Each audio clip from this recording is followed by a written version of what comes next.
when you asked me to order for you, I definitely order what I like. The thing is, we've got to a restaurant which you know the menu. Hi, my name is Muindi Kimanzi, and this is my lovely wife, Reina Cooks. Reina Cooks. Yes. So we've known each other for around 7 years now. This is our first year of marriage, and we're blessed with a son called Dayo. And it's been a beautiful journey with many ups and downs, and happy that we get to spend the rest of our lives together. Yeah, so we started dating in 2016, and a lot of dates. And I remember on those particular dates, okay, let me first say, I think by default, every person takes some lessons from their parents about money. So mine was the man handles everything, sort of. So when we went out on dates, I used to have this mentality of, okay, I'm responsible for paying for the dates. But then came a phase where she would suggest, okay, no, let's go to a particular place. And I'll be like, okay, I think that place is a bit expensive. Then she would insist we go to that place and then pay for the bill. And that to me was sort of like a new, different thing. I had to sort of get to understand how it works. And I think that in a way started our money conversations. So I wanted to take her to places where I could afford. She wanted to go to fancier places than where I was taking her. And she was also willing to pay for those places. So that, in a sense, started us on our money conversations. So when we started dating, Muindi knew one restaurant. It's called Petma. We used to go there and have some oxtail soup.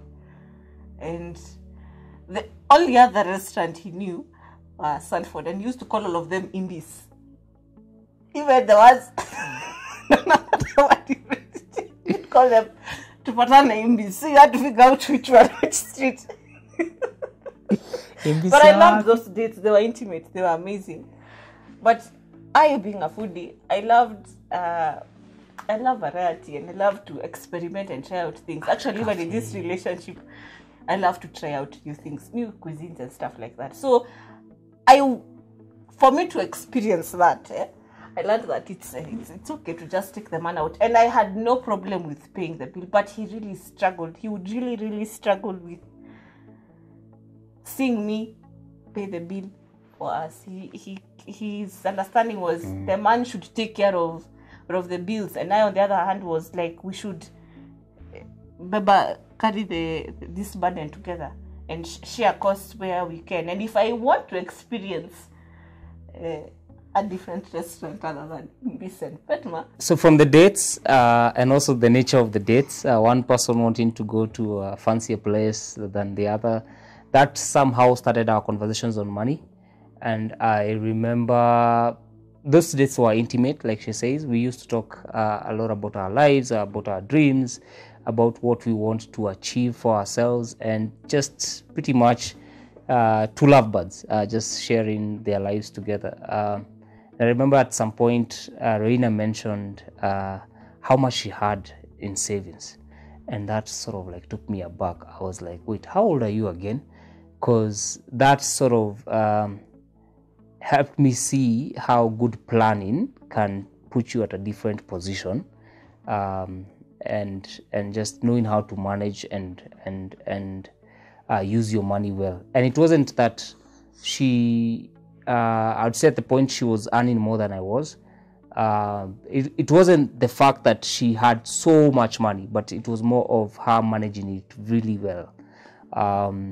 I remember also like her pushing me to write down my debt list. Ooh, yeah. Yeah, and that was quite something. Like I'd never gotten somebody who would push me into that uncomfortable space and topic of how much do you owe, you know, and digging deep, and you know, whether it's like I mean, pretty much just writing that list and having a plan of, okay, so how do we clear these debts?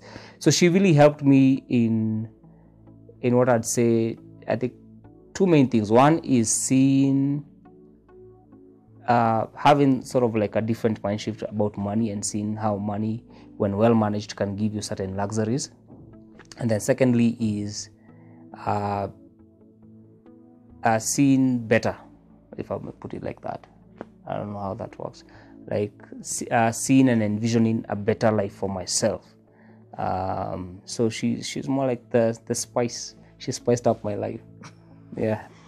I think one of the things that made our money conversations strong was the fact that we also, earlier on in our relationship, even before we became, when we were still boyfriend and girlfriend, if I'm not wrong, sure.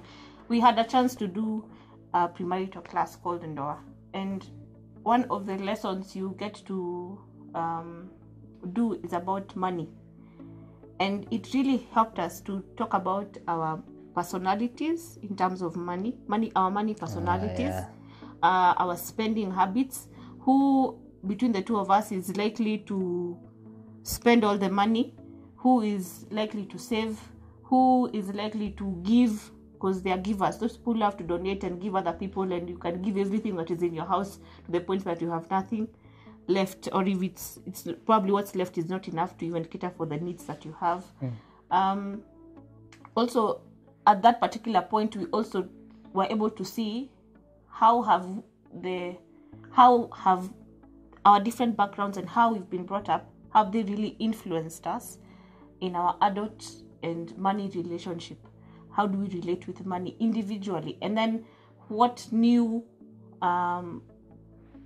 belief systems are we going to create for ourselves in our relationship when we think about our marriage life? So from the beginning, it's really that program in itself, and a few others we've done after that, they really painted a roadmap for our money conversation. They were really a very good conversation starter, and also the fact that we were able to be around other couples as well, and it was easier to also learn from them and learn from their money stories, and seeing how it is that we can either do something different or emulate what it is that they are doing that seems to be working out for their lives. So that in itself really shaped our money, our money life, or our relationship with money, and it became a very good conversation starter. When you think about it,